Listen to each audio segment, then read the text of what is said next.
नमस्कार, श्री स्वामी समर्थ. मी अर्चना आणि तुम्ही पाहत आहेत स्वामी भक्ती मराठी. मित्रांनो, मार्गशीर्ष महिन्यातील उद्यापन हे कधी करायचं? चौथ्या गुरुवारी की पाचव्या गुरुवारी? कारण पाचव्या गुरुवारी अमावस्या आलेली आहे आणि त्यामुळेच बरेच संभ्रम बऱ्याच जणांच्या मनामध्ये आलेले आहेत की पाचव्या गुरुवारी उद्यापन करावे की चौथ्या गुरुवारी. तसेच उद्यापन हे कसे करावे, उद्यापनाची योग्य पद्धत काय, तर हे आपण या व्हिडिओमध्ये बघणार आहोत. तर संपूर्ण व्हिडिओ बघा आणि जे कोणी नवीन असेल या चॅनलवरती तर सबस्क्राईब करा.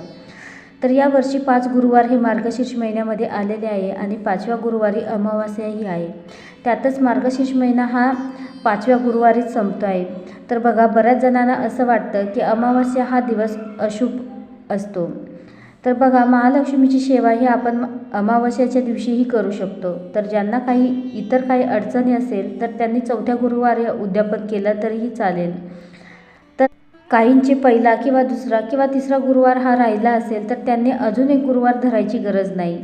तर 4 गुरुवार आपण पूजा केली तरी चालेल. तर ज्यांचं सर्व चांगलं आहे तर त्यांनी पाचव्या गुरुवारीच उद्यापन हे करावं.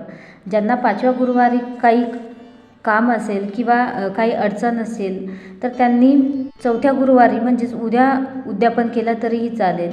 किंवा ज्यांना मासिक धर्म पाचव्या गुरुवारी असेल तर त्यांनी पुढचा अजून एक गुरुवार म्हणजे 6वा गुरुवार धरू शकता.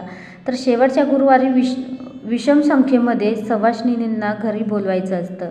तर त्यांना या दिवशी लक्ष्मी स्वरूप मानून त्यांचे पाय धुवायचे, त्यांना हळदी कुंकू लावून पूजा करायची असते. तसेच गोडाचा नैवेद्यही करायचा, वरण भात भाजी पोळी करायची आणि त्यांना जेवू घालायचं. तर महिला या 7 किंवा 5 किंवा 11 अशा विषम संख्येमध्ये बोलवू शकता. तसेच त्यांची ओटी पण भरायची असते. तर दिवसभरामध्ये केव्हाही तुम्ही हे करू शकता आणि संध्याकाळी केलं तर अतिउत्तम. तर ओटी भरताना त्यामध्ये एक महालक्ष्मी व्रताचं पुस्तक, एक केळी, फूल हे असं तुम्ही देऊ शकता. कोणी ब्लाऊजचं पीस, साडी किंवा शृंगाराचं साहित्यही दिलं तरीही चालते. तर तुमच्या यथाशक्तीनुसार तुम्ही हे देऊ शकता. गजरा दिला तरीही चालेल. तर तुम्हाला जसं जमेल तसं तुम्ही देऊ शकता, या वस्तू देऊ शकता. तर सर्वांना म्हणजे तुम्ही 5 सवाष्णी बोलवल्या किंवा 7 सवाष्णी बोलवल्या तर सर्वांना एकसारखंच द्यायचं असतं. तर तुमच्या यथाशक्तीनुसार तुम्हाला जे द्यायचं ते तुम्ही देऊ शकता. तसेच या दिवशी केसरयुक्त दूधही तुम्ही त्यांना देऊ शकता. तर माता लक्ष्मीला केसर हे खूप प्रिय आहे आणि त्यासाठीच तुम्ही केसरयुक्त दूधही त्यांना देऊ शकता. आणि या दिवशी माता लक्ष्मी ही कुठल्या ना कुठल्या रूपाने आपल्या घरी येईल हे सांगू शकत नाही. त्यामुळे माता लक्ष्मीला प्रिय असणाऱ्या वस्तू किंवा इतर खाण्याचे पदार्थही तुम्ही या सवाष्णींना देऊ शकता.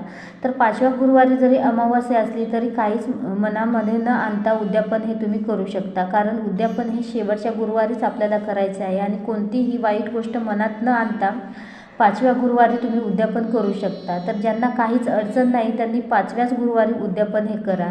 तर जे नारळ आपण पूजेमध्ये वापरतो तर ते आपण लक्ष्मी स्वरूप मानतो आणि त्यामुळेच ते तुम्ही फोडू नये आणि प्रसाद म्हणून घरामध्ये ते खाऊ पण नाही. तर ते निर्माल्यात किंवा पाण्यामध्ये विसर्जित करू शकता. त्याबरोबरच आपण जे कलशामध्ये 1 रुपयाचं नाणं टाकतो तर ते तुम्ही तिजोरीमध्ये ठेवू शकता आणि जी सुपारी टाकतो तर ती नंतर परत तुम्ही पूजेमध्येही वापरू शकता. त्याचबरोबर आपण जी तांदळाची रास काढली आहे तर ते तांदूळ तुम्ही पक्ष्यांनाही खाऊ घालू शकता किंवा तुमच्या घरातील तांदळातही टाकू शकता. फक्त हे तांदूळ तुम्ही चुकूनही मांसाहारी पदार्थामध्ये वापरू नये. खाण्याच्या मांसाहारी पदार्थामध्ये वापरू नये. शाकाहारी पदार्थ बनवाल तर त्यामध्ये तुम्ही हे तांदूळ वापरू शकता. आणि बाकीचे ज्या फुलं किंवा जे पानं आहे तर ते तुम्ही निर्माल्यात टाकू शकता. त्याचबरोबर जे कलशातील पाणी आहे तर ते तुम्ही तुळस सोडून इतर कोणत्याही झाडाला टाकू शकता. तर अशी अत्यंत सोप्या पद्धतीने तुम्ही हे उद्यापन करू शकता. जरी पाचव्या गुरुवारी अमावस्या असली तरीही तुम्ही त्या दिवशी उद्यापन करू शकता. कोणतीही वाईट गोष्ट मनात न आणता तुम्ही त्याही दिवशी उद्यापन करू शकता. तर व्हिडिओ जर आवडला असेल तर लाईक करा, कमेंट करा, शेअर करा आणि सबस्क्राईब करा. श्री स्वामी समर्थ.